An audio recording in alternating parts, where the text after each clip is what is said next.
Hi everyone, my name is Thatcher Kamen, and on behalf of MDG, we bring you another episode of 3x5. That's 3 takeaways in 5 minutes. And on today's episode, I am joined by Anja Nikolaitis, MDG's International Marketing Specialist, to talk about the strategy and importance of international marketing during this unprecedented time. And so, Anja, how is the current COVID-19 pandemic impacting your international marketing? And also, why is it the time to start investing in this market in terms of the international community?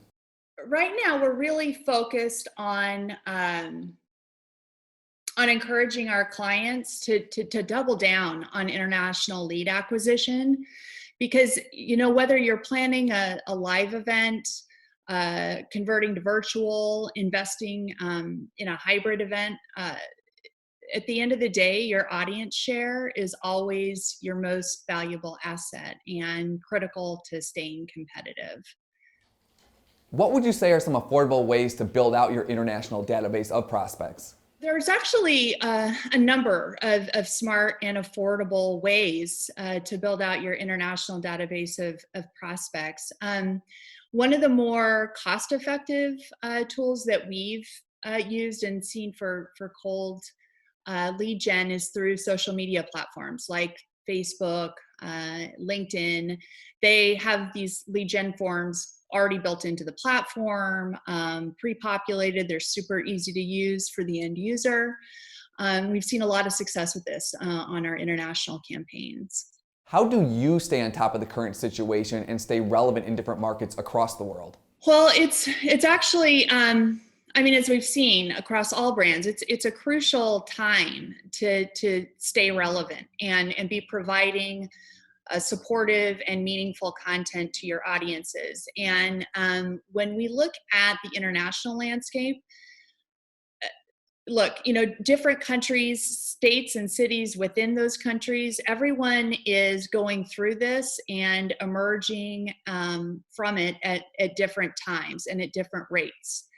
And so as you take into consideration that the fact that we will be lifting social distancing measures and reinstating social distancing measures based on how COVID rates evolve, the backdrop of that is people are seeking information and resources.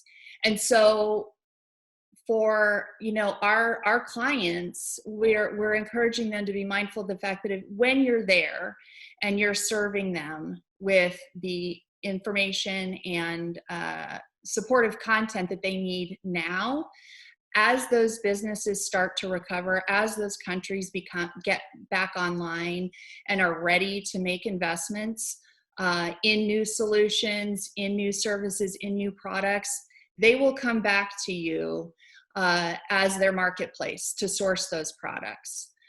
On the other hand, if you're not there during this time to provide the resources they need and stay top of mind, they'll likely seek it somewhere else. So that engagement through content is really critical right now. That's a good point, Anja. As a follow-up to that, how do you keep on top of what is happening across these different markets? Well, there's a number of amazing resources out there for tracking developments and a barrage of headlines, of course. But the challenge is really about curating what matters to events. So we're supporting our clients with a monitoring tool, actually, that tracks a selection of data points related not only to current restrictions, but also metrics for recovery. And by doing that, we're helping them prioritize which markets are best prospects for them to be targeting.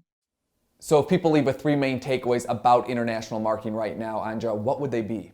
So I think the first one is double down on your international lead acquisition. Again, your audience share is the most valuable asset that you have, and that'll matter whether you're doing a live event, virtual event, or hybrid event. Second takeaway would be that there are affordable options for doing that, for attracting net new international prospects. And then the last thing I'd say is don't forget to keep engaging those international audiences, provide that meaningful content.